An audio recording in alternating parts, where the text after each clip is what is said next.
I am white and Native American. My daughter's dad is Puerto Rican and Native American. My hair is straight and blonde, while my ex's hair is black, coarse and frizzy, poofy. My daughter has a mixture of both our hair types.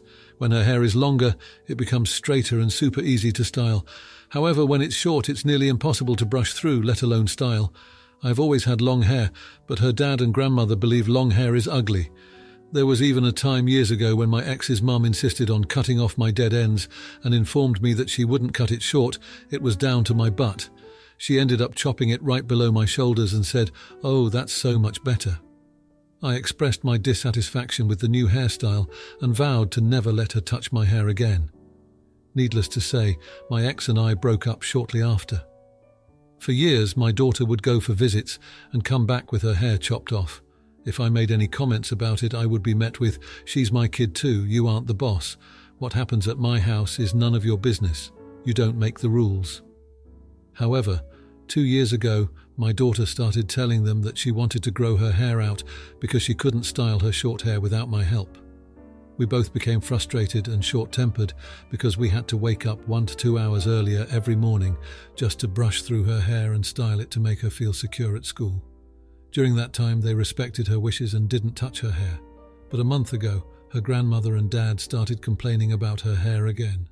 I made it clear to them not to touch her hair without her permission because I now have a newborn at home and can't spend 1 to 2 hours every morning styling her hair. Well, they convinced my daughter to cut her hair this past weekend, and now she is in my room at 5:30 a.m. asking for my help with her hair while I'm nursing my newborn. I told her no because I had just started feeding the baby. She immediately became upset and said, "My grandmother said you should be taking time to do my hair and that you have 2 kids, not 1. I texted the grandmother and asked what she said to my child, and she replied, "As a mum, you need to prioritize both kids, not just the baby. Do your daughter's hair." I did not style my kid's hair, and now she is blaming me for feeling insecure at school. Edit to add, she informed me that she had given her grandmother permission to cut her hair. However, she cannot style it herself, not even brush through it alone. She has tried. It takes me 1 to 2 hours to brush and style it. She has been to salons and I have spent hundreds of dollars on products that only temporarily mask the issue.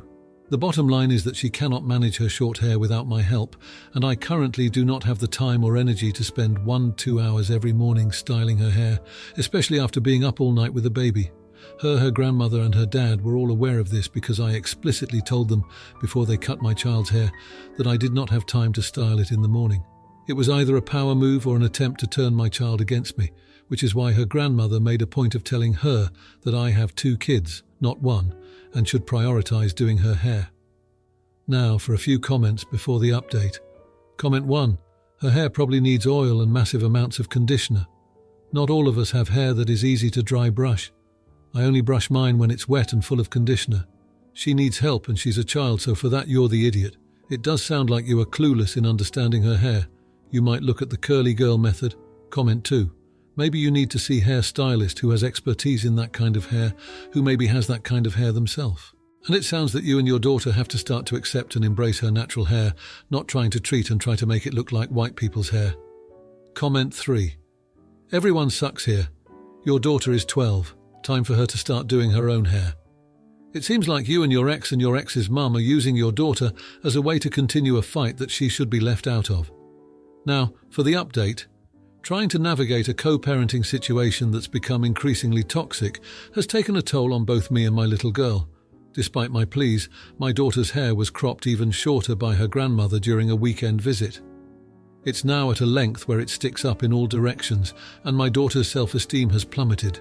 She comes home from school in tears, telling me that other kids have been teasing her, calling her names like porcupine.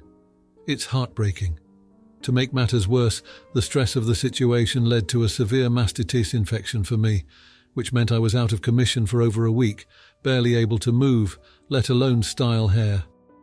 My daughter had to go to school with her hair looking messier than ever, which only increased the taunting. It's like a vicious cycle. The more her hair is a problem, the more she's teased, and the more her dad and his mom insist on keeping it short, thinking it will solve the issue.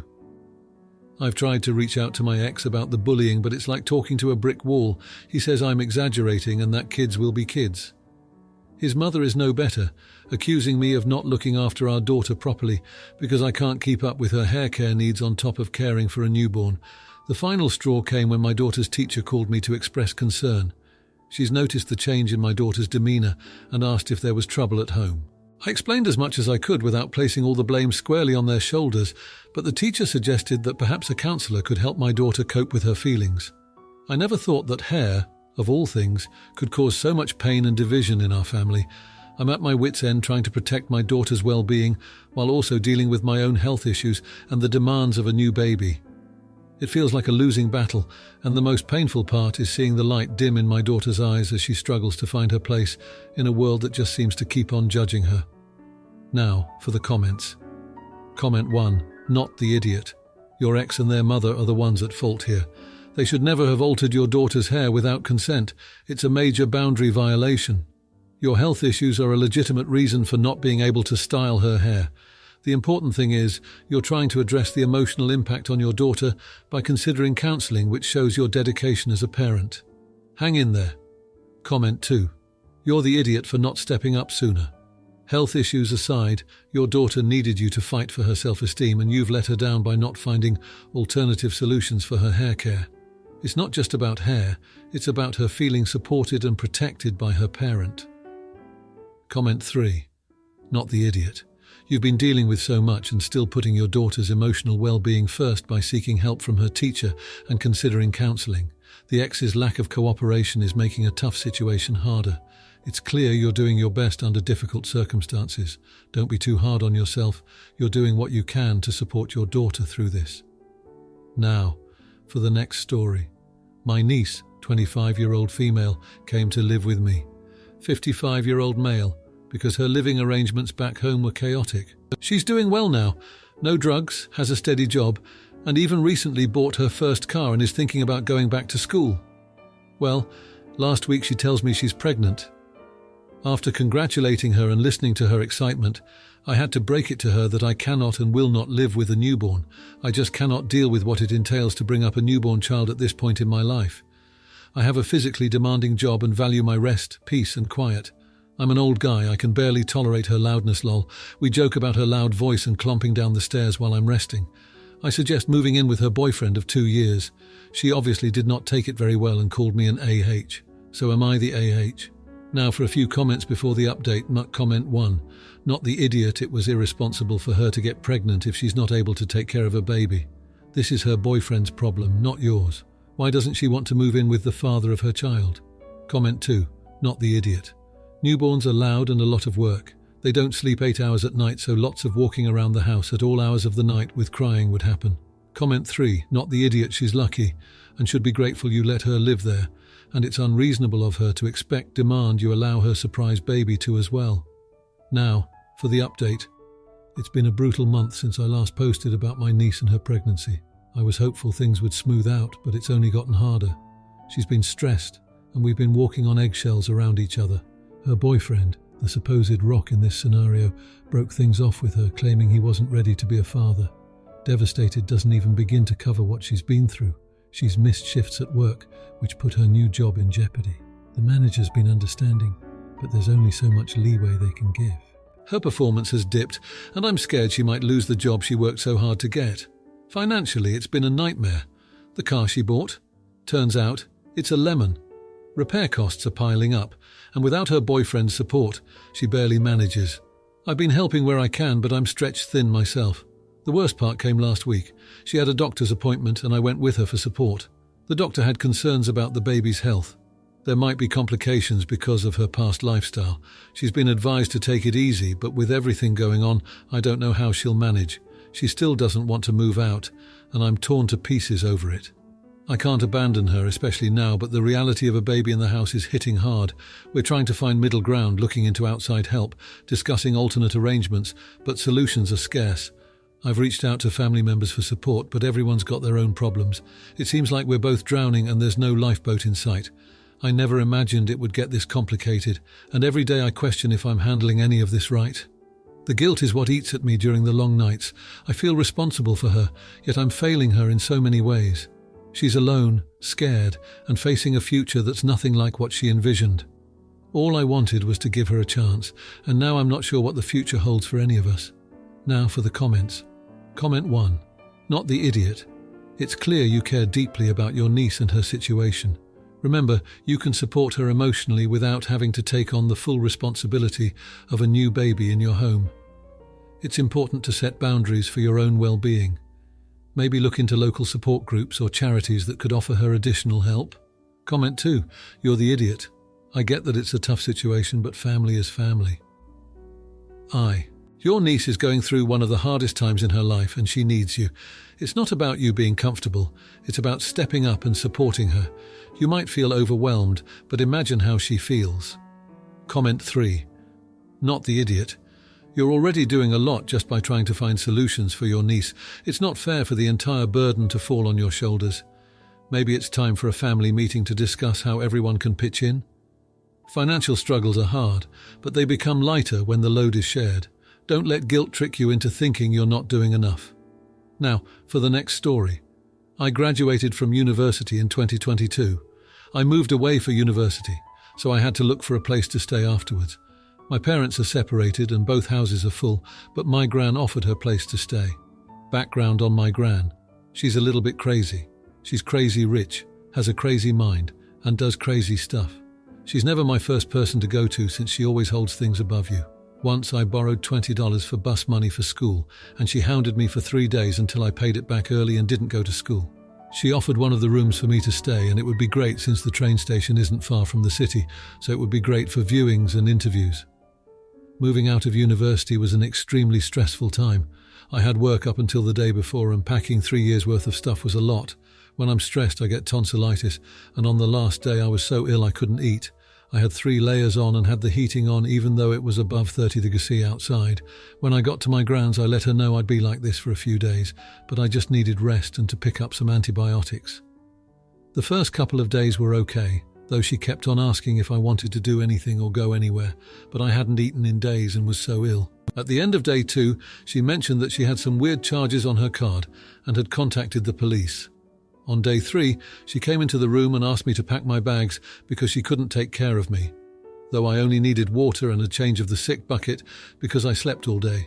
She dropped me off at my mum's and I stayed on the sofa. On day 7, I was better but fragile and not eating. I wanted to go back to my gran's for the connections to the station. We had a phone call where I asked if I could come and she said yes. She mentioned the charges again and said they happened online in a city about an hour and a half away from where I went to university. I didn't think anything of it. My mum dropped me off at hers and drove off. When I knocked, she didn't answer. I could hear the dog, but there was no response. I tried calling and texting until she sent me a message saying she knows it was me who did the fraud on her card. I tried to reason that it's impossible because I hadn't seen her in over 3 years and the card would have expired in that time. The city was very far away and I'd never even been there. But nothing worked. I said that if my other grandma was alive, she would never treat me like this. I stayed at a hotel, and the stress made me ill again, and I couldn't eat. So thankfully, on day 11, I got a place and moved. A year later, speaking with my dad, he said his mum can't believe I'm still not speaking to her, and that I should get over it. He admitted that she made up the charges. She just didn't want me staying, even though I asked multiple times. She's old and it has been over a year. Should I just move on from it and keep her at arm's length, or am I right in holding this grudge? Now for a few comments before the update. Comment 1. Not the idiot. Tell your father that you can't believe your gran thinks she deserves forgiveness after she accused you of being a thief. Comment 2. Please consider getting a tonsillectomy. They suck as an adult, but I went from 5 tonsillitises in a year to none. Comment 3. So can I check I got this right? Not only she falsely accused you, she actually made the whole thing up too. Now for the update. The rift between my grandmother and me seemed unbridgeable. After the accusation, I decided to focus on my own path, got a job, and settled into my new place. Months passed in silence until I received an unexpected letter. It was from my grandmother. The letter was not what I expected. It was an apology. My grandmother explained that she had been struggling with her own health issues and had become overwhelmed and paranoid at the time. She'd been attending therapy and during her sessions came to realize the hurt she'd caused. She missed me and wanted to make amends. Skeptical but touched, I decided to meet her.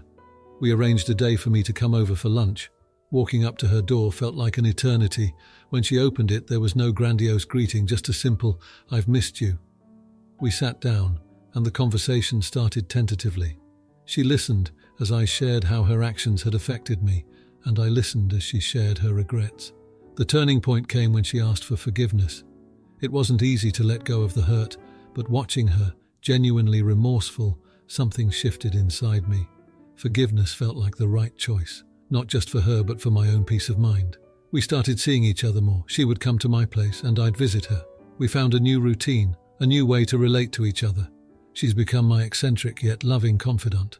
I've learned about her life, her challenges, and it's brought a depth to our relationship I never knew was missing. The most heartwarming moment came just a few weeks ago. She handed me an envelope. Inside were tickets to Europe. "I was always planning this for your graduation," she said, her eyes gleaming with the mischief I remembered from childhood. "Consider it a new start for both of us." So here we are, planning a trip together. I'm grateful for this second chance, and while the past can't be changed, our future is unwritten. I know not everyone gets these moments of resolution, but I learned that sometimes taking the harder path of forgiveness can lead to the most rewarding destinations. Now, for the comments. Comment 1. Not the idiot. Life's too short to hold grudges, especially against family. Your grandma made the first move to apologize, which is huge.